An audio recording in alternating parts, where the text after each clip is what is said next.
Жалпы адам мына Құранға сенбеймін десе де, не нәрсеге сенеді білесіз ба? Сол жындар орнатып берген нанымдарға сенеді. Жаңа періштенің сөзіне қараңыз. Бұлар жындарға, дәлірек айтқан кезде, бұлар жындарға ғана табынған Раббымыз. Адамзаттарды айтып отыр. Және әксәрухум бихим муъминун. Бұл адамзаттың басым көпшілігі жындарға иман келтірген дейді. Қараңыз. Жындарға иман келтіру деген не? Ешкім білмейді жындарға иман келтіргенін. Жын бір нанымды салады, сол нанымды ертең бір жерде ортада мен сөйлеп отырамын. Көрдіңіз бе, адам баласы қандай болып қалған. Жындарға ыңғайлы құралға айналып кеткенбіз. Бізді мазақ қылып жүр. Бір ойды салады, сөйлей саласың қайталап. Болды, сені басқарып бастады, басқарыла береді. Тіпті мұсылманның өзіне пайғамбарымыз салам соншалықты мына нәрсені тазалауға тырысқан, ана күн батып баратқан, күн шығып келатқан кездер бар ғой.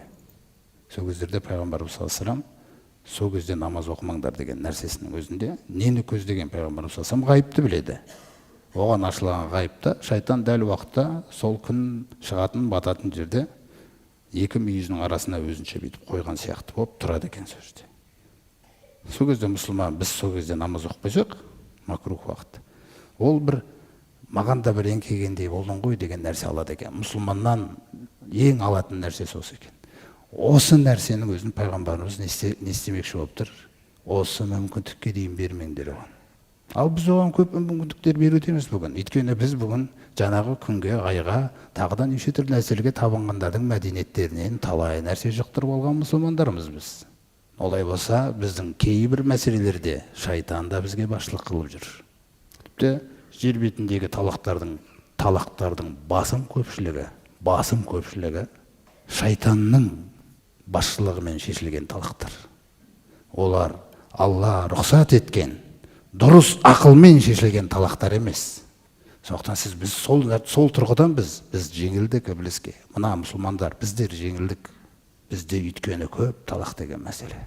Көп әйелдер бар, мысалы. Олар бойұсынбағысы келмейтін Алланың айтқанындай.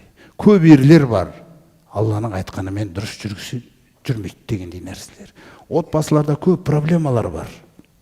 Өздеріңізге белгілі, ібіліс өзінің күнделікті есеп болатын жиынында өзінше жаңағындай бір тағы бар екен, сол тақтың үстіне отырып, пайғамбарымыз салам баяндағандай, сөйтіп есеп алады. Кім бүгін не істеп келді дегендей. Сол кезде жаңағы оның шайтаннан болған жындар есеп тапсырады. Әрқайсы өзінің істеген амалын айтып атады. Күллісінің істеген амалы адаммен байланысты амалдар. Мен пәленшені бүйттім. Мен пәленшеге бүгін сөйттім. Ол менің айтқанымды істеді. Ол жай болмайтын амал жасапсың сен. Сен біреу тұрады айтады. Мен бүгін таңертеңнен кешке дейін бір ерлі зайыптының арасына түсіп алдым да, мұсылман отбасы. Екеуін ажырастырып тыңдым дейді. Кеш жаныма. Ай, міне бар екенсің ғой. Міне қалай жұмыс жасау керек дейді. Олай болса, талақтардың басым көпшілігі кім басқарып жатыр? Біз жеңіліп жатырық. Біз сол мағынада біз тормыздармыз біз. Ол нақты солай әдейі айтып отыр мен. Өйткені ертең талақ болғаннан кейін енді не істеймін деп қайтадан қосылғың кеп, анаған барасың. Жоқ, фатуа. Мүмкіндік жоқ, кесіп тастағансың бәрін. Соған жаза ретінде сондықтан Алла тағала айтып отыр Бақара сүресінде. Егер үшіншісін кесіп айтып жіберетін болсаң, онда бұл әйел саған енді адал емес. Ол қайтадан бір отбасын құрып, ол жақпен де тұра алмай ажырасқан кезде ғана болмаса екеуіңді бір-бірлеріңе қайтадан қайтаруға мәселесін қарастырайым дейді Алла тағала. Жаза ретінде еркекке де. Сондықтан мен жігітпін, мен ашумын. Мен бұл жерде тек қана өйткені талақ мәселесі де, неке мәселесі де ғибадат қой. Ол ғибадат. Ислам отбасы деген нәрсе. Мұсылман отбасын ұстау, мұсылман отбасындағы құқықтарды жүргізу. Шайтанға мүмкіндік бермеу. Тіпті төсек мәселесінде де айтып отыр ғой. Тіпті төсек мәселесінде оны жақындатпау үшін дұғаларыңды айтыңдар дегенде, ол ешбір шешімімізге біздің жақындамау керек. Біздің күллі істерімізді мына Құран басқару керек. Құран. Егер Құрандағы нәрсеге көнбейтін болсам, автоматты түрде ібілістің ұсынысы келеді. Сол жерде Алла тағала жәрдемсіз тастайды бізді. жәрдемсіз тастайды. Мысалы, егерде қазір бұл кісі келіп маған қарыз берейін деп жатыр, мен қарыз сұрадым бұл кісіден. Сонымен бұл кісі айтады, жазайық та дейді. Мен айтам, сіз енді маған бір 50 мың қарыз берейін деп тұрсыз, енді 50 мыңды жазбай ақ қойық та енді деймін бұл кісіге. Менің сөзім кімдікі? Жазбай ақ қойын деген сөзім кімдікі? Іблістікі. Мен бұл кісіге кім басқарсын деп жатырмын біздің ісімізді? Ібліс. Бұл кісіде білім болмаса, ақ көңіл болса, жұмсақ болса, Құрандағы жазыңдар дегенді білмесе, жарайды сөйтсек сөйтеген, намаз оқып жүрген жандарымыз ғой деген. Намазың гарантия емес. Намаз оқып жүргендерге Алла тағала жазыңдар деп жатыр. Намаз оқып жүргендерге айтып жатыр. Сендер жазыңдар, сендерге айтып жатырмын дейді мен. Шариғатқа сенген. Я Раббым, анау енді бір 1000 теңге, бір 10 мың теңгені жазбай ақ қойса болатын шығар деп. Сен неге қысыласың дейді, маған айтады Алла тағала. Кішкентай болсын, үлкен болсын жаз.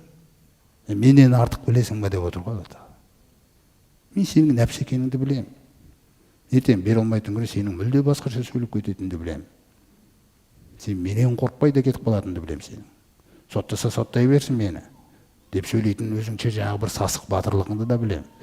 Соқтан қағаз тұратын болса, соттың алдына көтерілетін, сен таухидың жұмыс істемеген кезде қағаздан қорқатын жансың деп отыр ғой. Өйткені о кезде сені сотпен қорқытпасақ, сен уже Алладан қорқайын деп тұрған таухид жоқ сенде. Соқтан мен сені толық білем дейді, сол үшін жаз. Сол үшін бұл кісі айтады маған, жазам дейді. Сосын мен айтам, ой, бұл жазам деп қоймай қойдыңыз ғой, бермей қойыңыз деймін. Бұл кісіні Алла тағала құтқарды менен. Сондықтан 10 мың теңге болса да жаздыр. Алла тағала сол кезде сізді ана кісінің қу екендігінен құтқарады. Немесе ол Аллаға көнген адам болса, жазсақ жазайық, альхамдулилля, Алла берекесін берсін деп жазады. Удостоверениялар бәрі қойылсын ана жерге. Намаз о жерде гарантия емес. Тахаджуд оқып жүргенде гарантия емес. Рамазан айының оразасын ұстап жүргенде, Рамазан айында жүрсең де жаз. Егер де бұны істемесек, бұл жердің күлісінде шайтан өзіне қарай ақырын бізді алып жатыр. Ана жақта отбасында талақтайды қызды. Еркексің ғой, айта сал, немене айта сал, еркексің ғой, бұл кім сонша дегендей. Талақ бер маған, талақ берме деп тұрды ана жерде бір әйелі мысалы. Ол да білмейді не айтып жатқанын. Мә саған талақ деді анау. Молодец деді білесіз. Сен кімге зұлымдық жасадың? Мына жерде жаз деді. Жазбадың.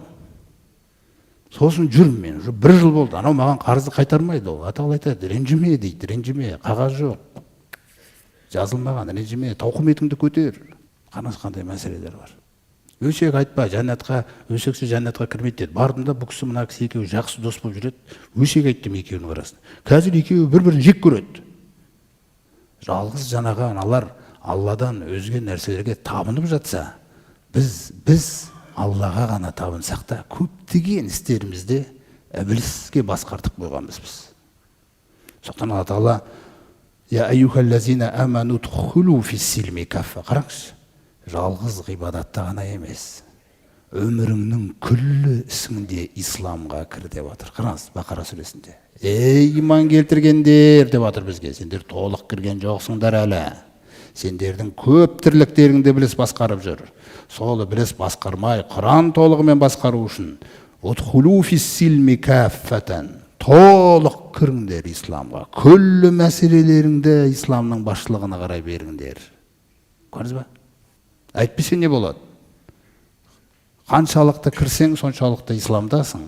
Қаншалықты кірмесең, соншалықты шайтанмен біргесің дейді аяттың ар жағы.